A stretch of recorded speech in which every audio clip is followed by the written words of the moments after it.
যোগ্য শিক্ষিকাদের হারিয়ে ক্ষতিগ্রস্ত হয়েছে স্কুল। ভারাক্রান্ত মনে প্রতিক্রিয়া দেবীনগর কৈলাসচন্দ্র রাধারানী বিদ্যাপীঠের ভারপ্রাপ্ত প্রধান শিক্ষিকার। ইতিমধ্যে বৃহস্পতিবার মহামান্য সুপ্রিম কোর্টের নির্দেশে রাজ্যে স্তব্ধ হয়েছে প্রায় 26,000 শিক্ষক শিক্ষিকার কর্মজীবন। প্রাথমিক ধাক্কা সামলে উঠে এখন অনুপস্থিত শিক্ষক শিক্ষিকাদের অনুপস্থিতি পূরণ করে কিভাবে স্কুলগুলি পুনরায় ছন্দে ফিরবে তা নিয়ে চিন্তার ভাঁজ পড়েছে স্কুল কর্তৃপক্ষের কপালে। কৈলাসচন্দ্র রাধারানী বিদ্যাপীঠের দুই শিক্ষিকা চাকরি হারিয়ে কান্নায় ভেঙে পড়েন বৃহস্পতিবার। জানিয়ে শুক্রবার দুঃখ প্রকাশ করলেন দায়িত্বপ্রাপ্ত প্রধান শিক্ষিকা রাখি বিশ্বাস। তিনি জানান, প্রিয়াঙ্কা গুহ অর্থনীতিবিদ্যার শিক্ষিকা ছিলেন। তারই পাশাপাশি স্কুলের বিভিন্ন সাংস্কৃতিক কর্মসূচি, বিশেষ করে কন্যাশ্রী ক্লাবের প্রধান দায়িত্বে ছিলেন। অন্যদিকে কৃষ্ণ মৃত্তিকা নাচ সঙ্গীত বিভাগের শিক্ষিকা হলেও বিদ্যালয়ের বিভিন্ন দায়িত্ব যোগ্যতার সঙ্গে সামলেছেন।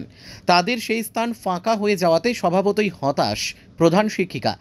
একেই তো সহকর্মীদের হারানোর দুঃখ, তার উপর চিন্তায় আছেন ছেড়ে যাওয়া দায়িত্ব কিভাবে বাকিদের মধ্যে ভাগ করে দেওয়া যায়, যাতে শিক্ষার্থীরা কোনো মতেই অসুবিধার সম্মুখীন না হয়। রাজ্য সরকারের প্রতি তার আবেদন, অন্তত যোগ্যদের সঙ্গে যেন সুবিচার হোক। মানে কি বলবো, স্কুলকে ভালোবেসে খুব সুন্দরভাবে সার্ভিস দিয়ে গেছেন দুজনেই। একজন তো মিউজিকের টিচার, সে কালচারাল দিকটা দেখেছে।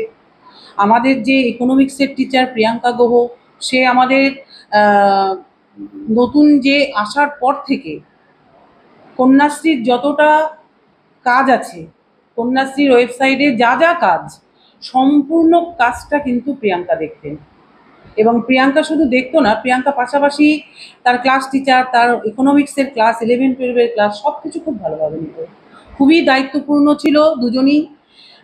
যখন যেভাবে ওদেরকে কাজের কথা বলেছি, ওরা কখনো না করেনি। খুব সুন্দরভাবে সম্পূর্ণ করেছে কাজ। আর ছাত্রছাত্রীদের কাছেও তারা দুজনেই খুব প্রিয়। স্কুল হারালো দুজন ভালো শিক্ষিকাকে। মহামান্য সুপ্রিম কোর্ট যে রায় দিয়েছেন, তার কি বলবো, ভিক্টিমাইজড দুজন মানে যোগ্য শিক্ষিকাকে আমরা পাচ্ছি না কাছে। স্কুল এর জন্য অনেক দিক দিয়েই ক্ষতিগ্রস্ত হবে, পড়াশোনার দিক দিয়ে ক্ষতিগ্রস্ত হবে, কালচারাল সাইডে ক্ষতিগ্রস্ত হবে। আমার কন্যাশ্রী প্রকল্পের কাজ আমি কিভাবে করব সেটাই আমি এখন চিন্তা করছি, এত এত স্টুডেন্টের কাজ।